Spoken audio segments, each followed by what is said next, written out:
What's up, everybody? It's your boy Chris Kane. Thank you for tuning in once again to an unofficial therapy podcast episode. So happy you're here to join me. The millions of my listeners, I appreciate you. You guys are the ones that keep me going and keep me doing this. Hopefully, we just keep growing and spreading influence around the world. That's a lot to begin with. First of all, just want to check in with everybody, make sure everybody's doing well. I think it's been like 9 or 10 days since the last podcast. Sorry I didn't get back to you guys earlier. I got caught up over the weekend moving furniture. And I don't know how, everyone's probably done that, just with U-Haul kind of stuff. It's always a lot more time consuming than you think it's going to be. You're like, all right, I'm going to do this in like 4 hours. You kind of set the little time thing. And all of a sudden it's traffic. Then you realize getting a couch in and out of a door is more cumbersome than you thought it would be, or they try to like overcharge you. It's always something. The truck didn't get back to the U-Haul in time. They try to upcharge you. All that stuff. And when I was planning on doing this was the day I was moving stuff, and so it did not happen, as you now know. So sorry for being late, but I'm here now. So let's get it on. So today's topic is about the importance of a vacation. And I think a lot of people know this who are adults, right? Like if you're over probably 25, this is part of your lifestyle, something you build into your schedule, something you use your days off for, that kind of thing. When I was a kid growing up, we didn't do vacations. It wasn't really part of our lifestyle. There would be times when I would go see various family members, but that would be like over the weekend. There was no like, hey, we're taking Wednesday through Saturday off to go do something. That wasn't part of our life. And for a number of reasons. One, there's a lot of kids, this is 4 or 5 of us doing stuff. It's a lot of people. And two, we never really had the income to just do trips like that, So I just saw adults working in my life around me, working hard, but I never saw them take breaks. So I just kind of assumed you just got to work to get to some level of sustainability. I thought that was the way things are. And then as I got older, I kind of kept these same principles about just not vague. I just work. And it took my boys like Mark and Scuba and like Kirby and these kind of guys to be like, hey, man, I'm taking a trip with my family. And I was like, taking a trip? Like that concept seemed foreign to me. And they were like, yo, we should plan like a bro trip kind of thing. And it was like, what? A bro trip? And even that sounded kind of wild, but it was like, do I have money for a bro trip? Like, I'm spending, a few $100s to just chill. Like, can I just not take a day off from work? It didn't compute. And then you do it, and it's like, oh, I get it. Right? You get to just not be in your real life for a little bit. You get to see places you never seen before. You get to experience things you never experienced. You get to, in some way, disconnect. It's like being in the Matrix in daily life, and then they unplug that thing in your back of your neck, and then you're like in the ship world or whatever. It's an important thing, and I think in this climate we live in now, there's so much stimulation and everything. Like, I'm on a podcast right now, so if you're listening to this, you're probably driving while listening to this, while also thinking about what you have to do later today. Kids, like girlfriend, boyfriend, it's a lot of things, even in your own mind. And you may just be sitting in traffic. It's just so much stuff. And with the advent of social media, you're constantly bombarded with stuff. There's almost no outlets to just chill. It's like you always got to be on. I'm just realizing, I'm going to do a little sidebar. So I've been trying to post more recently. I'm not a good social media person. I don't know. I don't like posting for the sake of posting. I like really strong content. But I guess the way social media works is the content is really, it's not irrelevant. If it's good, I guess people mess with you. But really the key is to just don't stop. If you say I'm posting Monday, Wednesday, Friday, then post Monday, Wednesday, Friday, and just keep going with it. And if you fall off, then your followers fall off, and people just kind of stop fucking with you. It's weird. But I've downloaded the app. Was it Hoot something? I'm gonna do free advertising. What's this? Hootsuite. It's like an owl with white glasses or eyes, whatever, however it looks on the icon. And apparently it's like you can just schedule out when you want to post stuff. Because I forget sometimes. I wake up and I'm like, I'm ready to go to work. I'm planning food, and I just forget to do stuff. And it's the first thing I wake up. I want to get breakfast, then wash my face, then do this, then take a shower. And it's like, oh shit, I should have posted, but now it's like 8 o'clock, and now it's like outside of the prime hours of post. So even if I do post, it's not going to get the follows it deserves. And then all this stuff just starts up, and it's a lot more convenient to just kind of have it post for you. And you post a picture or the video, whatever, set your content and just say schedule it to be posted at this time. At the time it says, do you want to post? And you say, yeah. And then just post. And I was like, the fact that this even exists is because they know you get, essentially saying you get too overwhelmed sometimes to even post on social media, which in and of itself sounds ridiculous. I'm so busy that I forgot to post something, or I have to schedule out the time when I post a picture of me looking off into the sunset. Which, when you say it like that, it sounds a little ridiculous, but it's a thing, man. Social media it's a business. And if you don't do it well and you work in a field that could be made better by being on social media, then you kind of get left behind. Nutrition places, like restaurants. Obviously, I'm a trainer, so that's part of it. Comedians, they promote themselves. You can't, there's very few, I don't think engineers have to post like what they do on social media. So it's like there's careers that are kind of, I guess, excluded from this. But for the most part, you gain by posting and gain by getting exposure. That's kind of it's the name of the game. And it's the fact that you have to even schedule that out is like, that tells you how crazy things are. But it works for me. It is filling a void. And that kind of goes to the overstimulation point where it's like I wake up with so many thoughts about the day, about the week, about following up with clients. And if I got a show that night or a set that, it's just so many things. It's like, but that's every day. And depending on where you are in your life, depending on kids, depending on financial state, that stimulation is even super amplified. Like I don't have any kids. I don't have a wife. I can only imagine if I woke up and my first thing was hearing a crying kid. Then go take care of them. Oh, wait, the other kid's up. All right, I gotta do breakfast. Wait, have I eaten today? Oh, shit, what's that in my face? Oh, wait, I'm supposed to also post because I just started my own company and I want to get some exposure. Oh, I forgot to post in between my kid throwing up on the kitchen floor. It's a lot, man. And I think since we just can't vacation all the time, most people don't have the means for that. This is where like meditation comes in. And a meditation is kind of like, to me, a mini vacation. That's, I think, what it's supposed to be. And I try to meditate for like 10, 15 minutes. I really can't go longer than that because then my brain starts just doing stuff. It's like, you just lay on the floor, you should be doing this stuff by now. But that 20-minute little meditation is a break from the rest of the day. And usually if you do it well enough, it kind of puts you in a decent place, at least to start the day. But you got to imagine, you're doing essentially a 20-minute meditation to go against 18 to 20 hours of wakefulness. And what happens in 18 to 20 hours can very easily undo 20 minutes of meditation. You could be chilling for most of the day. One phone call, one customer, an accident on the road and you don't get home at the right time. Your order gets messed up at the restaurant and it just flips it.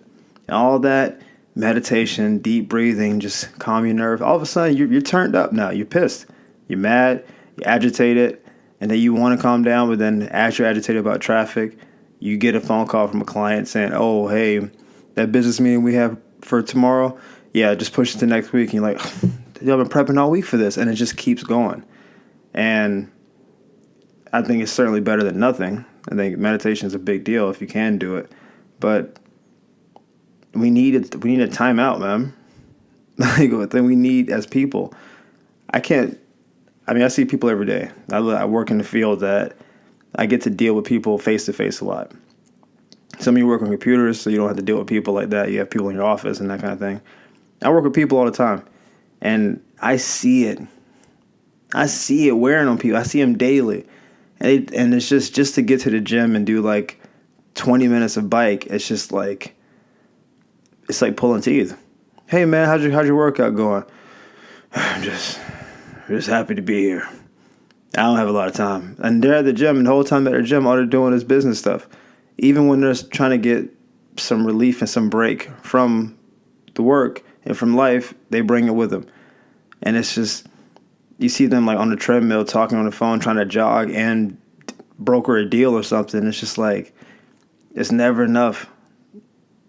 Because you feel like if you ever take your foot off the gas for 1 second, then the car is going to just like slide into reverse at the same speed you're going forward. Really, cars decelerate. They don't. You can just ease up the gas. It'll slow down, but it doesn't just stop. But it's a really dangerous cycle we're in now, and I think it's being promoted a lot by social media, which you guys know I don't like that much, because the lifestyle that's promoted is you got to hustle, get yours. Like people like Cardi B, who I'm a fan of. I like Cardi. Cardi talks about getting her shmoney. You know what she's talking about. Like, I'm trying to get my shmoney. That's what Cardi's about. But not everybody can live that lifestyle, and she's pregnant and doing shows and flying on planes and stuff. And I'm sure at a certain point, her people, hopefully, if they care about her interests and her baby's health, will be like, hey, Cardi, we're going to take a week off from media, from tours, from all that. Get all your checkups. Just get you to relax a little bit. We can get back to this money in a second, but you got to make sure you don't burn yourself out, because that's a real thing. Like, money is, you want to get it when it gets good, obviously, because you never know when your time's up. But if you have a miscarriage on the road trying to get $75K from the show, how do you reconcile the two? Like, that money probably would have been there next week, but that kid is gone now. So it's grind, right? Like, I'm grand hustle, I'm grinding, I'm out here, I'm doing my thing, and it's like, if you grind anything too hard, eventually it ceases to be. Like, it's not going to be what it is anymore. Anything you grind too hard, it's going to break down, it's going to wear down, it's going to disappear. Pressure makes diamonds. Yeah, if you keep putting pressure on a diamond, eventually that diamond won't be a diamond anymore. It's going to be fragments. And when you burn a candle at both ends, like a lot of people, I think, are being programmed to do now, is, wake up early, go to bed late, run around all day, do all this stuff. It's like you burn a candle at both ends. That candle burns out a lot faster. And this is where, vacationing kind of kicks in. And I don't know what level of vacation you can do. I'm not at a place where I can go to Paris and just post stuff for 2 weeks. If y'all got that lifestyle, hey man, do that. I commend you. I'm jealous, really, that you can live such a lifestyle. I've only seen Paris on TV, and I don't even know if that's how it looks for real. But there's a lot of mini vacations, and I think for those of you who are trying to figure out how you can fit it into your lifestyle, it can be like those little weekend cruises. I've never done a weekend cruise. I've done a lot of like 4 and 5 day cruises. But the weekend cruise, is kind of cool. I would recommend not taking your phone or just locking it up or whatever. And just for those 2 days, you just go out in the water a little bit, take some pictures, eat a lot of food. Eat a lot of food. Get your drink on. And then, just come back on Sunday. I think they're usually like $100. And there may be some special where it's like, $79 or something. But it's a good way to just have a mini reset. And then maybe later in the year you plan like a real vacation where you take a road trip. I think road trips are dope if you like driving. I hate driving personally. But I know a lot of people do like driving. And there's a lot of spots to drive to. No matter what city you're in, you can be in the middle of Arkansas. You're not that far from like New Orleans. You know what I'm saying? Like, you can, I want to go see what that's about. You can make some moves no matter where you are, and just see a different spot, have different cuisine, take some pictures, and just not be in your basic routine. Because what I found is any level of vacation gives you like a new lease on life. You just come back refreshed. And whether you intended it for it to be like, and sometimes it's not as long as you want it to be, right? You can take a 3-day vacation and wish it was like a week-long vacation. But you're way more fresh at the 3-day vacation than if you did no vacation. And when you come back, you're actually more productive. And there's research on this about like, taking breaks when you're writing a term paper to get up and walk around for like 5 minutes and then come back to the paper. You're better suited to keep writing as opposed to just, I can't move, I got to push this paper out. But your brain is turned into mush. That time you get up and get water and shake the webs off and get your legs moving a little bit, it's like that's the time your brain can just kind of just decelerate for a second. Maybe even hit the brakes a little bit and just say, hey man, it's a lot happening. Let me just slow it down. Calm these voices down, this anxiety down. Okay, take a couple breaths, then come back to whatever I'm trying to do. I know, especially in my profession, the burnout rate for trainers is extremely high. I think they said numbers. Most trainers don't train for more than like 10 years. And 10 years sounds like a lot of time, but I think that's like the upper end of it. I've had conversations for the last year with trainers, and it's usually the same thing. We talk about, a couple things. One, starting our own practice. Hey, how do I get out of here? Get my own gym popping, get some clientele. We talk about that kind of thing because you want to be more self-sufficient. It's just the nature of the beast. You start working for a company. It's like if you're a physical therapist, when your first job will probably be with a company, right? Because no one knows you, so you get with a company that's more known, build up your experience a little bit, and then when you get some clientele, I'm gonna do my own thing. You just kind of branch out. You can charge your own prices. You can build a business model you feel better about, and you can kind of keep the clients you want and not deal with all the headache of what a gym is. So that's a big part of what we talk about. How do you branch out and do your own thing? But the second part we talk about is, man, I'm exhausted. I've never seen healthier, I'm using air quotes now, healthier people with such dysfunctional habits. Like, as trainers, we don't eat at regular schedules. We don't sleep at regular times. We don't wake up at normal hours. I can't tell you the number of trainers, including myself, who've gone to our car to take a 20-minute nap just to get through the next 2 or 3 people we see. Like, this middle of the day, you laying outside in the car, and I'm in California, so the heat is real. You lay in the car temperature may be 85, 90 degrees, trying to catch some semblance of a nap just to, like, turbocharge you through the next 3 hours. The amount of coffee consumption, we have a Dunkin' Donuts by our location, and it's like a convoy. It's people just walking in with cups in their hands. Oh, man, I gotta get my second coffee. All right, get another coffee. Like, another coffee? And it's just like, yeah. Because I'm tired, man. I've been there for 8 hours already, and it's like 4 in the afternoon. It's like, you already been there for 8 hours? Yeah, it's a lot. And it's so easy because each of our clients demands so much of us, right? You got to be there to, 1, hear about their day, 2, encourage them, 3, motivate, 4, teach, and 5, somewhat entertain. And this is everybody. And some obviously require more than others, but it's a lot. And each person expects you to be at your best. Even if you ask them off the record, they're like, yeah, I know we're training at 6 p.m. It's likely you've been at work since I've been at work, which is like 8 or 9 p.m. or 9 a.m. So yeah, you've probably been at work all day, but when I come to see you at 6, I want the best version of you. I don't want the beaten down, I'm tired, you tired, let's just get through it version. You got to bring it, baby. I'm paying good money for this. And there's extreme fatigue. A lot of people are just, I don't know what I'm going to do next. Like, how do I get out of this? But then it's lucrative if you're good at it. So it's like, where can I get job security, freedom, and finances without all this? And then that's kind of why a lot of people stay in it. But it's a lot to it. And I know it's fashionable to hustle and grind and take pictures with money and do all that stuff. And I know some people have ambitions like buying a home or like getting a new car. Like me, I just moved. You guys heard about those whole chronicles about me moving and stuff, which is done now. Got a sofa. I don't think I mentioned that before. Got a sofa now. So now like the place is kind of like a place now. We have something in the living room. But this last 6 weeks, I've hustled way harder than I had before. And I was fresh off a vacation. I just did a vacation. And then I came back grinding.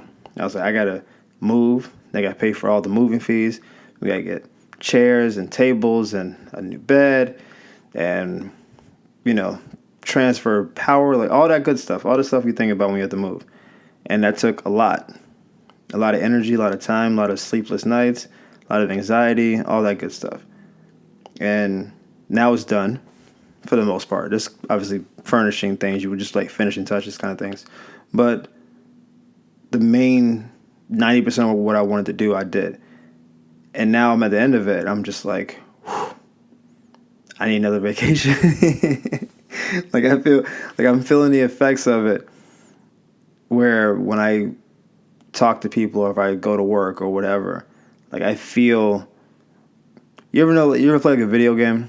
And this is going to be for the gamer people, where when you're fighting at a certain level, let's say like Street Fighter or something, I think this is how it works. You fight, and your power level goes like down. But if you don't get hit for a certain period of time, it kind of recovers, but only up to a point. Like you never get full power, but maybe you get hit 3 or 4 times, and it'll look like you have half power, but really if you just don't get hit, it goes back up to like 3/4 power. And then you do it again, and you just try to like give your stamina a chance to kind of recover in a game, and that's what allows you to do all your super attacks and stuff. I'm not really a gamer, but I've seen enough of this to know that I'm not lying about this. I feel like I'm that fighter who I come into every day thinking I'm at full stamina, but I've been in a fight for the last few weeks, and so the stamina is lower, so my top end stamina is less than what it should be. I'm coming into a day at 85% as a maximum capacity as opposed to 100. And then the next day it's like I'm at 83% and then 81. And then then like little things that when you're at 100%, you just brush off, hey, I'm chill, just walk past it, no issues. But when you're at 75%, little annoyances are like, hey man, you got one more time before I have to put these paws on you. And then the more and more you get burnt out, people get irritable and they get feisty and they get fiery and they start saying things sideways, and they may end up making impulsive decisions because you're so beat up and you're so worn down. If you've been in the same company for 10 years and you haven't gotten that promotion, if someone says, hey, good day, isn't it? Like that alone could be, you could just snap. And they may have meant good by it, but for 10 years you've been undervalued. And then they're just like, oh, someone just got a promotion above you. And now it's just like, all right, I'm on edge. Don't talk to me. Don't mess with me. I'm ready to snap.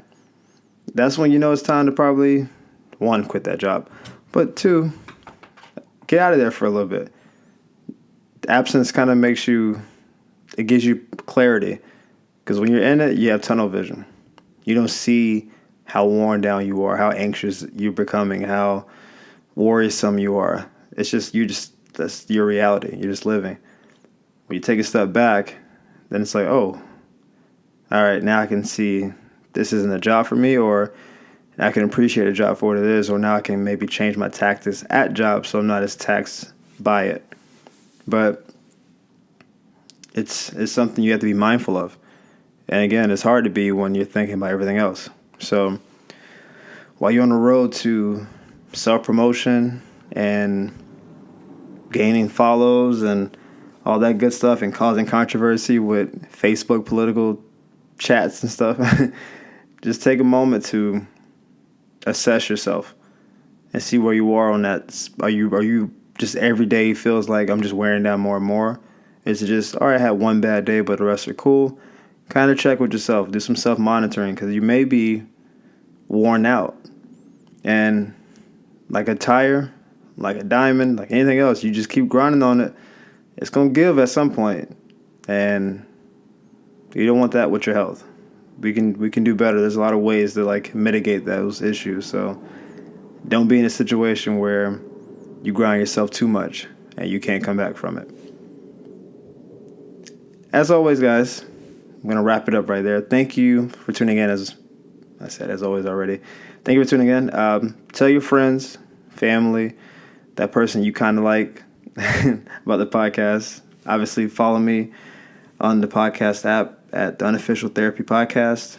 Hit me up on IG, Facebook. I don't know. I think I'm on Twitter. I don't even know about Twitter for real. And as always, I'll see you guys next week. Deuces.